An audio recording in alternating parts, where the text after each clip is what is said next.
গাজায় কেন্দ্রীয় অংশে পানির জার লাইনে দাঁড়ানো অবস্থায় ইসরায়েলি ড্রোন হামলায় অন্তত 10 জন ফিলিস্তিনি নিহত হয়েছে।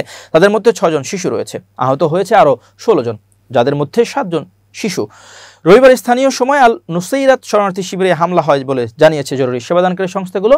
চিকিৎসকরা জানিয়েছে নিহতদের মরদেহ আল আউদ হাসপাতালে নেওয়া হয়েছে এবং আহতদের সেখানে চিকিৎসা দেওয়া হচ্ছে। প্রত্যক্ষদর্শীরা জানান, একটি পানির ট্যাঙ্কারের পাশে খালি জার নিয়ে লাইনে দাঁড়ানো লোকজনের উপর ইসরায়েলি ড্রোন থেকে একটি ক্ষেপণাস্ত্র ছোড়া হয়। এদিকে ইসরায়েলি সেনাবাহিনী আইডিএফ স্বীকার করেছে তারা ইসলামিক জিহাদের এক সদস্যকে লক্ষ্য করে হামলা চালাচ্ছিল, কিন্তু প্রযুক্তিগত ত্রুটির কারণে গোলাটি লক্ষ্যের চেয়ে বহু মিটার দূরে গিয়ে পড়ে। তারা আরও জানিয়েছে ঘটনাটি তদন্তাধীন এবং তারা বেসামরিক মানুষের ক্ষতি এড়াতে সর্বোচ্চ চেষ্টা করে থাকে। এক বিবৃতিতে আইডিএফ বলেছে তারা বেসামরিক ক্ষয়ক্ষতি ঠেকাতে যথাসম্ভব চেষ্টা করে এবং অপরপক্ষের সঙ্গে যুক্ত নয় এমন নাগরিকদের ক্ষতির জন্য অনুশোচনা প্রকাশ করেছে। বিবিসি ভেরিফাইড হামলার পরের মুহূর্তের একটি ভিডিও যাচাই করেছে। সেখানে দেখা যাচ্ছে শিশুরা আহত অবস্থায় পড়ে আছে।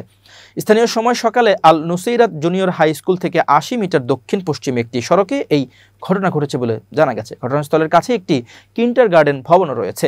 তবে ভিডিও থেকে স্পষ্ট নয় কিভাবে বিস্ফোরণ ঘটেছে, এটি ইসরায়েলি ড্রোনের গোলা ছিল কিনা কিংবা কোন দিক থেকে ছোড়া হয়েছে।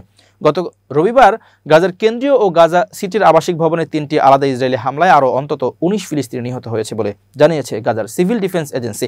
অন্যদিকে আন্তর্জাতিক রেড ক্রস কমিটি জানিয়েছে গত 6 সপ্তাহে রাফায় তাদের ফিল্ড হাসপাতালে যত বেশি গণহত্যার শিকার রোগী এসেছে তা গত 1 বছরের মোট সংখ্যাকেও ছাড়িয়ে গেছে।